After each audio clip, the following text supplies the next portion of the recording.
Leora's fingers were already numb when the baker's door slammed in her face, flinging a puff of warm cinnamon air into the frozen street. She caught one whiff, then nothing. The frost-bitten scent vanished as though even aroma refused charity here on the northern frontier. A single crust of bread would have eased the gnawing in her belly, but the townsfolk of Whitegate treated beggars like ghosts, half seen, never heard, swiftly forgotten. She drew her threadbare, cloaked tighter, ears stinging where pointed tips poked through the hood, an unmistakable mark of elven blood. In a kingdom that had outlawed it, she was half-elf, all hunger and wholly alone. Each bitter afternoon she made the same circuit, the bakery, the taverns, refuse heap the temple steps. Each time she whispered, just a crumb please. Each time the world answered with silence or scorn. Yet on this day a stranger's shadow lingered across the trampled snow.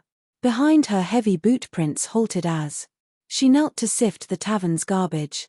4 wilted greens, you'll find nothing but rot in there, a warm baritone said. She flinched, expecting a boo to sneer. Another refusal instead, a gloved hand extended a fresh heel of bread. The man was tall, human, wrapped in a wolf fur mantle dusted with travel ice. Salt flecks stubble framed a gentle smile. His eyes, grey as winter dawn, studied her with neither pity nor disgust, but something far rarer, concern unburdened by expectation. Take it, he urged softly. Leora hesitated. No gift came without price, and elven girls who trusted men too quickly seldom survived. But the bread steamed in frigid air, and her stomach screamed louder than caution. She accepted, murmuring thanks, as tears stung her lashes. He watched her devour the heel in ragged bites before offering his name. Elias Rowan, a merchant captain whose caravan waited beyond the east gate. Why share with me, she managed between gulps. Because no one else would, he answered, and hunger kills as surely as any blade around them. Townsfolk slowed, muttering, human fool. Someone spat, waste your coin on a knife-eared wretch. See where it gets you. Elias ignored them.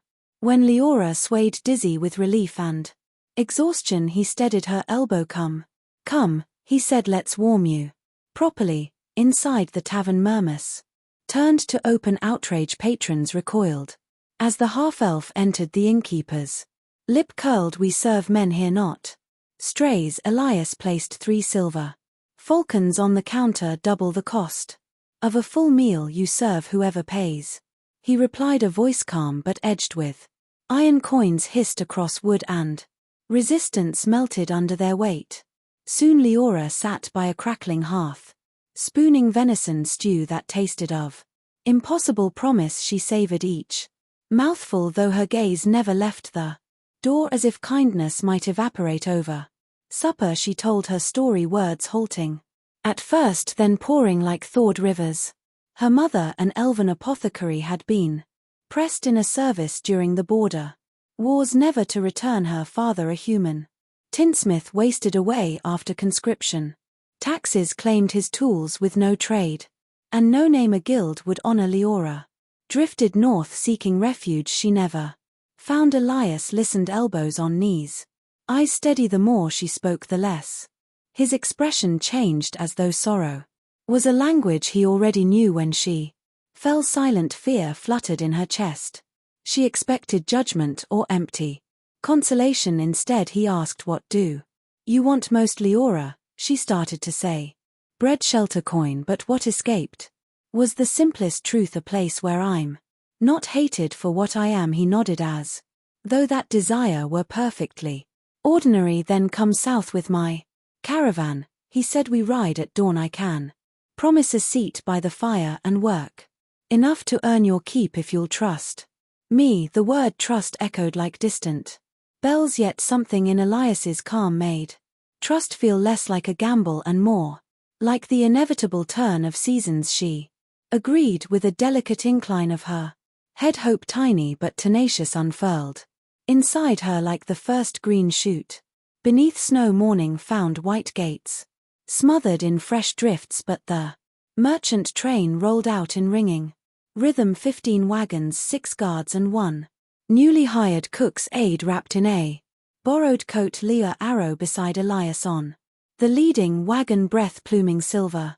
He pointed out constellations still visible in pale sky told stories of cities where elven ballads drifted from balconies and no one stared at pointed ears each night the caravan circled.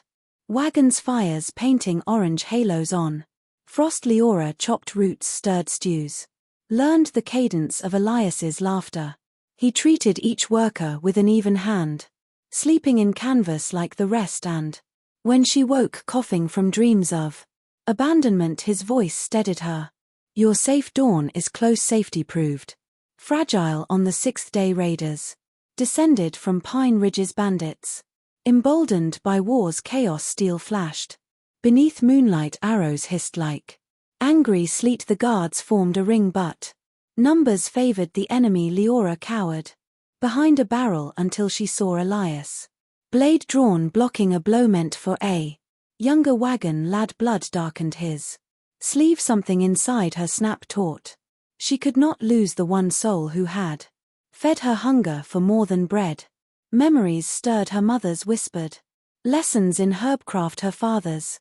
Stories of elfkin magic running thin but potent through human veins she sprinted to Elias dragging him behind a wagon. Tongue even as arrows thrummed overhead. Hold still she ordered voice stronger.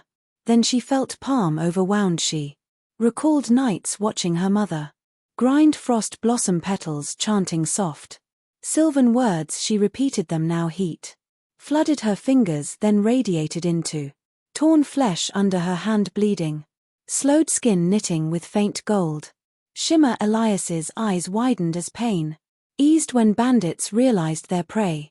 Refuse a fall they faltered a sudden horn blast from distant patrols sent them fleeing into dark timber silence.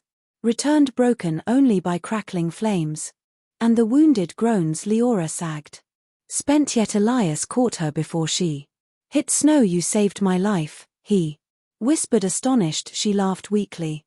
You saved mine first the raid. Stitched the caravan into family word of Leora's healing spread but unlike white Gates contempt her magic inspired. Gratitude children brought her pine cones as gifts guards tipped helmets.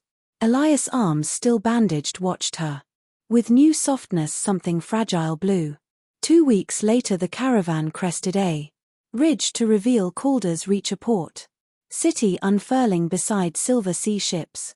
Bobbed like wooden gulls spices perfumed. The air carrying none of white gates.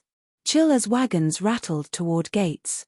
Elias spoke my contracts end here. Merchants sailed south in 3 days and I with them but a voyage is in place only.